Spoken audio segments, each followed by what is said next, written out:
वो कहते हैं ना कि वक्त किसी के लिए ठहरता नहीं है और ना ही कोई उसे अपना मोहताज बना सकता है।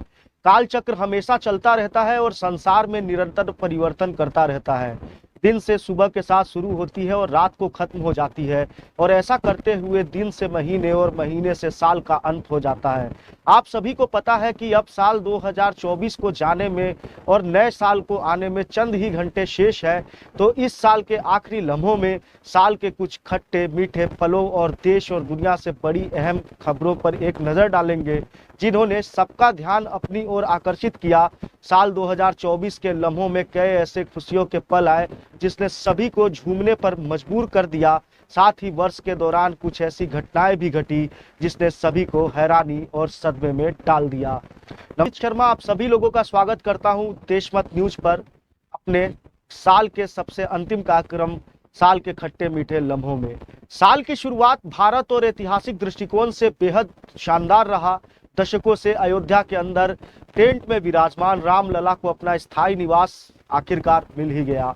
भारत देश में लोकतंत्र का सबसे बड़ा पर्व कहे जाने वाले आम चुनावों का आयोजन भी इसी साल में किया गया, और लगभग 2 महीने तक चले लोकसभा चुनाव के दौरान बीजेपी ने अपने सहयोगियों के साथ मिलकर लगातार तीसरी बार जीत हासिल की। प्रधानमंत्री नरेंद्र मोदी ने पंडित जवाहरलाल नेहरू के बाद लगातार तीसरी बार शपथ लेने का रिकॉर्ड बनाया। साल 2024 में क्रिकेट वर्ल्ड कप जीता। वहीं इस साल पेरिस ओलंपिक को भारत कभी भूल ही नहीं सकता, क्योंकि महिला कुश्ती में रजत पदक पक्का होने के बाद फाइनल मैच से ठीक पहले भारतीय पहलवान विनेश फोगाट के कुछ ग्राम वजन बढ़ जाने के कारण उन्हें डिस्क्वालीफाई कर दिया गया। साथ ही उनका रजत पदक भी वापस ले लिया गया। वहीं हमने इस वर्ष कई ऐसी हस्तियों को खोया जिसका गम पूरे भारत ने महसूस किया। रतन टाटा, मनमोहन सिंह, पंकज उदास, शारदा सिन्हा, जाकिर हुसैन जैसे तमाम दिग्गजों को और महान हस्तियों को हमने खोया। लेकिन अगर बात करें बिहार की, तो बिहार इस बार कई मुद्दे बिहार के अंदर इस तरीके से हुए जो बिहार ही नहीं बल्कि देश के स्तर पर अपना ध्यान आकर्षित किया। साल 2024 की बिहार की चर्चित घटनाओं को अगर याद करें तो पुल गिरने का मामला सबसे पहले याद आता है। बिहार में इस साल कई जिलों में छोटे बड़े मिलाकर दर्जनों भर पुल गिरने का मामले सामने आए। एक दिन में 5-5 पुल तक गिर चुके हैं बिहार में। बिहार में पुल गिरने की खबर सिर्फ प्रदेश ही नहीं बल्कि पूरे देश में सुर्खियां बन गई थी। साल 2024 में पुल गिरने के मामलों को अगर याद किया जाए तो सबसे पहले 2 मार्च 2024 को सुपौल में कोसी नदी पर निर्माणाधीन बकोर भेजा घाट पुल ढह गया था। भारतमाला योजना के तहत इसका निर्माण हो रहा था और लगभग 1200 करोड़ रुपए की लागत से इसका निर्माण किया जा रहा था। इसके बाद 18 जून 2024 को अररिया जिले में बकरा नदी पर बना पुल भी ध्वस्त हो गया था। 22 जून को सिवान में गंडक नदी पर बना पुल भी जल में समा गया था। उसी के दूसरे दिन 23 जून को पूर्वी चंपारण में भी पुल गिरा था, और उसके अलावा 27 एवं 30 जून को भी किशनगंज में 2 पुल ध्वस्त होने की घटना सामने आई थी। इस वर्ष की सबसे चर्चित तारीख 3 जुलाई रही, और चर्चित इसलिए कह रहा हूं क्योंकि इस दिन सिवान और सारण जिले में एक ही दिन में 5 पुल गिर गए थे, जिन्होंने पूरे देश का ध्यान अपनी ओर आकर्षित किया था। इस घटना के बाद बिहार ही नहीं बल्कि पूरे देश के विपक्षी दलों के नेताओं के निशाने पर मुख्यमंत्री नीतीश कुमार आ गए थे। जो 5 पुल गिरे थे उनमें सबसे पहला पुल सिवान में तेघड़ा त्योठा के बीच में बना 3 पाया का पुल था, जिसकी लंबाई 13 फीट और चौड़ाई 8 फीट थी। 35 वर्ष पूर्व ग्रामीणों ने चंदा एकत्रित करके इसका निर्माण कराया था। साथ ही दूसरा सिवान के ही महाराजगंज के देवरिया में 3 पाया का पुल गिरा था, जिसकी लंबाई लगभग 30 फीट और चौड़ाई 12 फीट थी। तीसरा सिवान में ही नौतन और सिकंदरपुर गांव के समीप में बना 3 पाया का एक और पुल गिर गया था, जिसकी लंबाई लगभग 15 फीट और चौड़ाई 3 फीट के आसपास थी। चौथा पुल सारण जिले की दंदसापुर पंचायत की गंडकी नदी पर बना था, जो कि गिर गया था। करीब 150 साल पुराना ये पुल था। और वही अगर 5वें पुल की बात करें तो सारण जिले के ही लहलादपुर प्रखंड में यह ध्वस्त हुआ था। श्री ढोडानाथ मंदिर के पास गंडकी नदी में बना यह पुल पानी के तेज बहाव के कारण गिर गया था, और इस पुल का निर्माण साल 2004 में 22 लाख की लागत से हुआ था, जबकि इसके समानांतर में जर्जर ब्रिटिश कालीन पुल अभी तक लोगों को अपनी सेवाएं दे रहा है और पूरी मजबूती के साथ में खड़ा है। अगस्त 2024 को भागलपुर के सुल्तानगंज अगवानी गंगा पुल के पिलर 9 का सुपर स्ट्रक्चर गिर गया था। गंगा में बढ़ते जल स्तर के कारण यह घटना घटी थी और पिलर संख्या 9 और 10 के बीच का स्लैब के सेगमेंट के लिए बना स्ट्रक्चर नदी में समा गया था। इन सब के बाद बिहार की कोई चर्चित घटना रही तो वो है शराबबंदी। बिहार में अप्रैल 2016 में शराब बंद होने के बाद से राज्य में अवैध शराब पीने से 250 से अधिक लोगों की मौत हो चुकी है।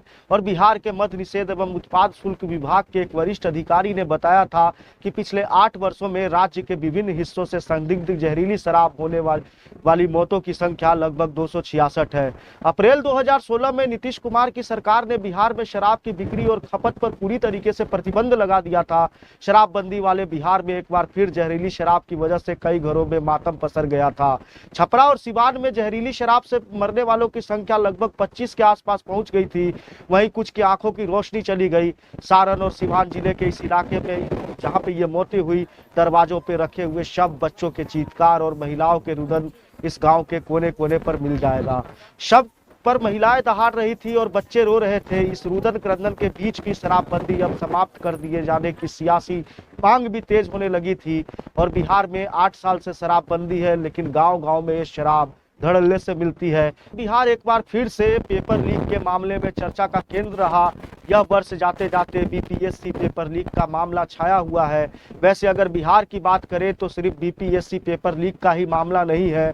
NEET UGC NET, Bihar SSC, Bihar CHO, BPSC जैसी परीक्षाओं में पेपर लीक हुआ। इन पेपर के लीक होने से छात्रों का भविष्य अधर में लटक गया। कुछ परीक्षाएं रद्द की गई तो कुछ परीक्षाएं दोबारा ली गई। नीट यूजी का परीक्षा का पेपर भी लीक हुआ और साथ ही 1500 से अधिक छात्रों के नंबर बढ़ाने की बात भी कही गई थी। इसको लेकर छात्र सुप्रीम कोर्ट तक चले गए। इसके बाद परीक्षा का रिजल्ट जारी किया गया। उसके बाद टॉपर्स की संख्या 61 से घटकर 17 ही रह गई थी। इस मामले ने भी खूब सुर्खियां बटोरी। यूजी नेट की परीक्षा में इस साल चर्चा का केंद्र रही। परीक्षा होने के बाद अगले दिन शिक्षा मंत्री धर्मेंद्र प्रधान ने यह कहा था कि पेपर डार्क नेट पर लीक हो गया है और टेलीग्राम के जरिए यह चारों तरफ फैल गया है। परीक्षा की विश्वसनीयता को समझते हुए परीक्षा को रद्द किया गया। लेकिन बात करते हैं 70वीं बीपीएससी परीक्षा की, जिसमें बापू सभागार में पेपर लीक का मामला सामने आया। और मामला तो जब बिगड़ गया जब पटना के कलेक्टर ने एक छात्र को थप्पड़ जड़ दिया। लेकिन फिर उसके बाद बीपीएससी ने मांगों को मानते हुए बापू सभागार में ली गई परीक्षा को दोबारा से परीक्षा लेने की बात तो कही, लेकिन छात्र पूरी परीक्षा को दोबारा करवाने की मांग को लेकर आंदोलन पर बैठ गए।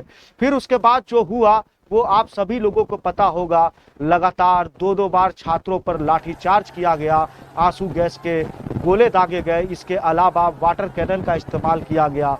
लेकिन ना तो सरकारकरण करने की भी खूब कोशिश की गई। लेकिन साल 2024 के जाते जाते बीपीएससी परीक्षा बिहार के प्रमुख चर्चित घटनाओं में से एक रहा। और इसके बाद हम बात करते हैं बिहार में हुए साइबर क्राइम की। अगर बिहार में हुए साइबर क्राइम की बात करें तो इस साल ये भी खूब चर्चा का केंद्र रहा। पिछले कुछ दिनों से आपने नोटिस किया होगा कि जब भी आप किसी को फोन करते होंगे तो एक आवाज आती होगी कि किसी भी प्रकार का कॉल करते समय जज या कुछ भी बताए तो उसे अपनी जानकारी शेयर न करे, वो साइबर फ्रॉड हो सकते हैं। जैसा कि कुछ साल पहले आपने कोरोना काल के समय भी सोचा होगा, देखा होगा, जब फोन करते समय अमिताभ बच्चन की आवाज में कोरोना से संबंधित नियम बताए जाते थे। लेकिन क्या आपको पता है कि इस तरीके की जानकारी क्यों दी जा रही है? क्योंकि बिहार में साल 2024 में साइबर क्राइम में इतनी वृद्धि हुई है जो आप सोच भी नहीं सकते। एक रिपोर्ट के अनुसार साल 2024 में बिहार में डिजिटल अरेस्ट के लगभग 301 मामले दर्ज किए गए, जिनमें 10 करोड़ रुपए की ठगी की गई। यह साइबर अपराध का एक नया तरीका है जिसके अंदर ठग खुद को कानून प्रवर्तन अधिकारी बताकर लोगों को डराते हैं। ऑनलाइन लेन देन, सोशल मीडिया के बढ़ते उपयोग और डिजिटल भुगतान के कारण यह स्वीकरण के कारण हुई है। और इस सबसे बड़ी बात मैं आपको बताऊं कि सबसे आम साइबर अपराधों में एक वित्तीय धोखाधड़ी है। ठगों ने लोगों को फर्जी वेबसाइट और ऐप्स के माध्यम से भी लुभाया है और उनके बैंक खातों से पैसे निकाल लिए गए हैं। फिर उसके बाद दूसरी ठगी व्यक्तिगत जानकारी जैसे नाम, पता और बैंक विवरण चुराने से भी मामले में बड़ी है। इस जानकारी का उपयोग धोखाधड़ी के लिए किया जाता है। सोशल मीडिया पर उत्पीड़न, धमकी और बदसलूकी के मामले भी बड़े हैं। फर्जी खबर फैलाकर भी लोगों को गुमराह करने और उनमें सामाजिक तनाव पैदा करने की कोशिश की गई है और ठगों ने कई तरीके से लोगों को साइबर ठगी करने में जो है इस बार बिहार जो है एक बार नया कीर्तिमान स्थापित कर रहा है। तो नई रोशनी की किरण लेके आए, ऐसा हम अपनी पूरी टीम की तरफ से आकांक्षा करते हैं। नए साल के लिए बहुत बहुत धन्यवाद। 2025 आप सभी के लिए मुबारक हो।